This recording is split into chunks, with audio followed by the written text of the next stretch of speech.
Sri Lankan refugee அவர்களுக்கு நம்முடைய நிலைப்பாடு என்ன? 1986 உள்துறை அமைச்சரவை ஒரு கடைசியாக ஒரு ஸ்டாண்டிங் ஆர்டர் ஜிஓ போட்டிருக்காங்க, கவர்மெண்ட் ஆர்டர். அதைத்தான் இன்றைக்கி தமிழக அரசு பின்பற்றுறாங்க. அதாவது இலங்கையிலிருந்து யார் அகதிகளாக வந்திருக்கின்றார்களோ அவர்கள் இந்தியாவை பொறுத்தவரை 1951 1967 அகதிகளுக்கான ஐநா சட்டத்தை நாம் பின்பற்றப் போவது கிடையாது. பிரின்சிபல் ஆஃப் நான் ரிஃபுவல்மெண்ட் என்கின்ற சட்டத்தை பின்பற்றப் போகின்றோம். அப்படின்னா என்ன அர்த்தங்க?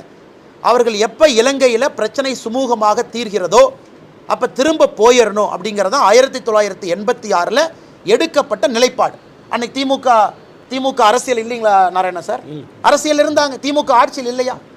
அன்னைக்கு மத்திய அரசு 1986 கொடுத்த ஜிஓ தான் இன்னைக்கும் பின்பற்றுறோம். பிரின்சிபல் ஆஃப் நான் ரிஃபுவல்மெண்ட், அதாவது இலங்கையில் எப்போ இயல்பு நிலை திரும்புகிறதோ அன்னைக்கு இந்த சகோதர சகோதரிகள் செல்வார்கள். அதை தாண்டி அவர்களுக்கு குடியுரிமை கொடுக்கப்பட்டிருக்கிறது.